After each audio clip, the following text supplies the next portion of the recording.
Hey there, Grumpy Old Fart here. I'm doing an unexplained disappearances video on the Palmer brothers. On June 4th, 1999, Michael Palmer, age 15, disappeared without a trace. He had attended a graduation party with some friends. The party was near the Meadow Lake subdivision outside Wasilla, which is 43 miles northeast of Anchorage. The boys rode their bicycles home at 4 a.m. According to his friends, Mike had had a few beers, but he was not intoxicated. According to them, he was not intoxicated. It was a long ride to the residence. I want to say something like 9 miles, where they were staying the night, and Mike lagged behind. His friends stopped at a convenience store to wait on him, but he never arrived. They assumed he had chosen to ride home, so they continued on. When Mike didn't come home by the next afternoon, he was reported missing at 3 p.m. Michael's bicycle was found in the Little Susitna River, and his sneakers were found near a private airstrip, which was 600 feet from the same river.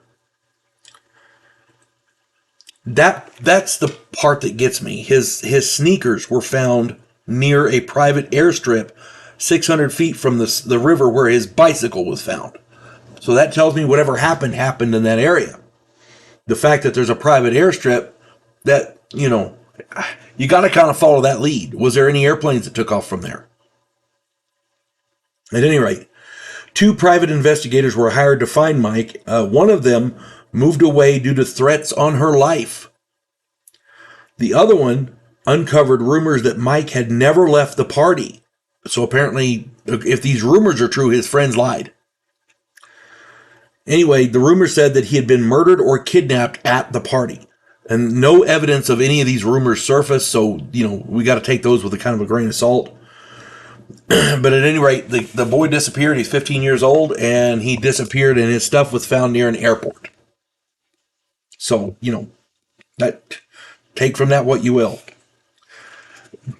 The other boy, Charles Chucky Palmer, disappeared 11 years later. On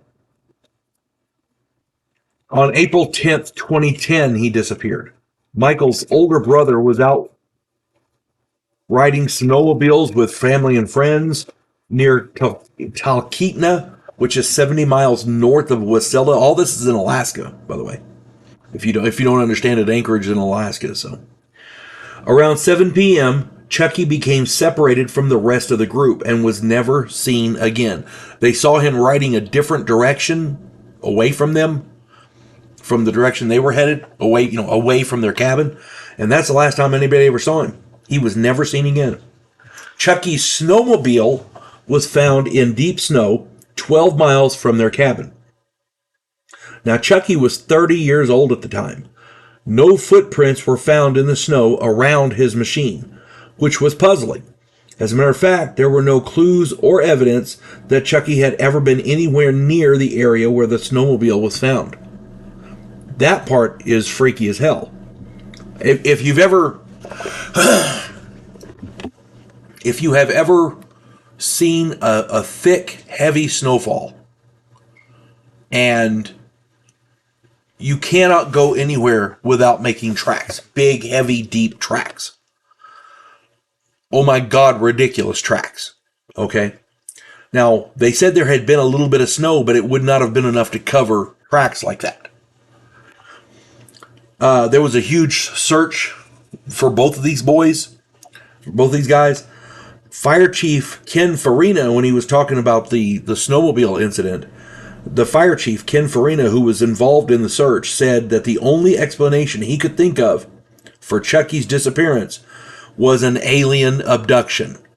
That's right from the fire chief.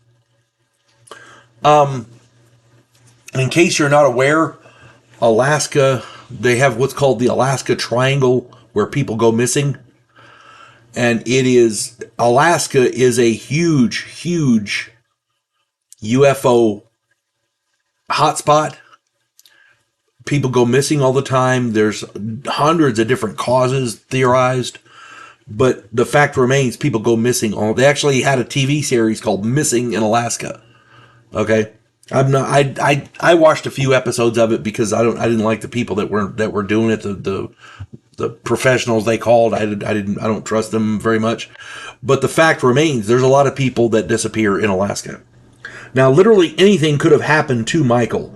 Given the scant clues and the rumors, I would imagine he was either murdered and his body hidden, or he was kidnapped and flown out from the airstrip.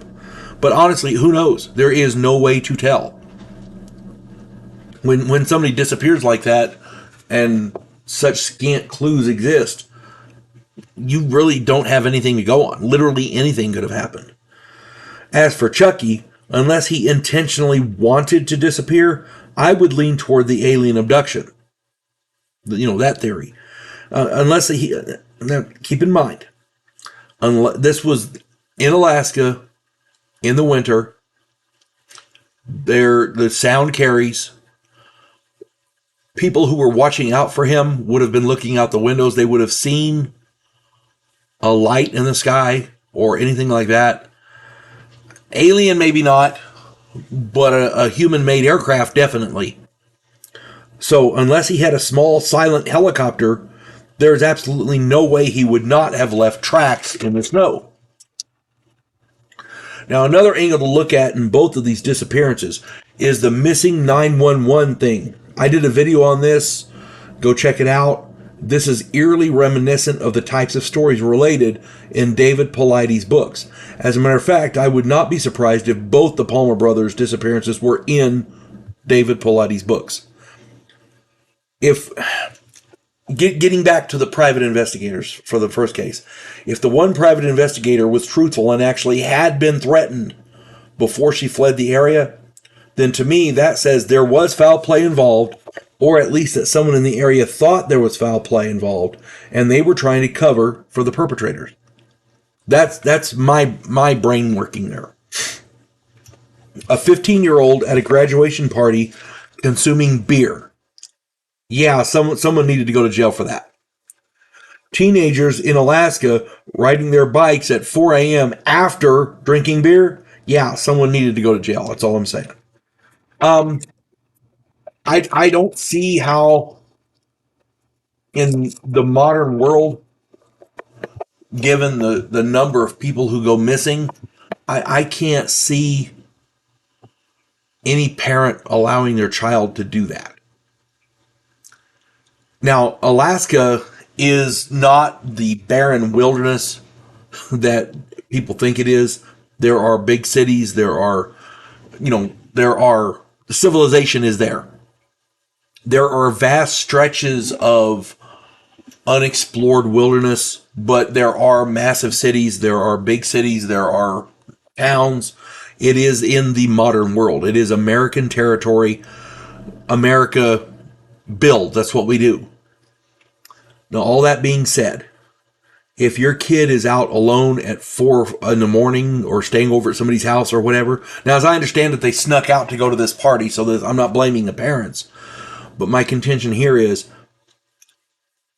if your kid wants to go out at 4 a.m. riding a bicycle in Alaska in the dead of winter, yeah, that's not happening. It shouldn't. As a parent, that should not happen. You should not allow that. You have the humans who can hurt your kid or kidnap him or whatever, which is what I think happened with this first kid. You have the unexplained disappearances that plague Alaska, and everybody knows about them, especially people in Alaska. Beyond all that, you have wild animals. There's bears there. There's grizzly bears. There's all kinds of stuff that could come out of the woods and get the kid. It's not a... People in Alaska are rugged individualistic people, and rightly so. I'm not knocking them. But if your 15-year-old kid if you don't know where your 15-year-old kid is in Alaska, yeah, you failed as a parent. That's all I'm saying. Now, these parents, the kid stayed over at a friend's house and they snuck out to go to this party. So you can't blame the parent here. But on general principles, if you have a 15-year-old kid in Alaska and you don't know where he is, yeah, you need to check yourself. That's all I'm saying. All right. I don't understand how the second kid could have disappeared without something paranormal going on. Either the missing 911 like David Paulides or an outright alien abduction. Because when the snowmobile you were riding is found and there's no tracks and deep snow all around it, yeah, that there's something weird there. I'm just saying. I hope this finds everybody well. You folks have a good day. God bless one and all. Devo Poland, a scientific representative of a pacifist race called the Gandhiri, is sent away as an exchange officer. His objective, to learn the one skill his species never developed, to fight. And he's sent to learn that skill from the one species who does it better than any other in the galaxy, humans. If you like science fiction with an upbeat military tone, check out my novel, Vanguard 1.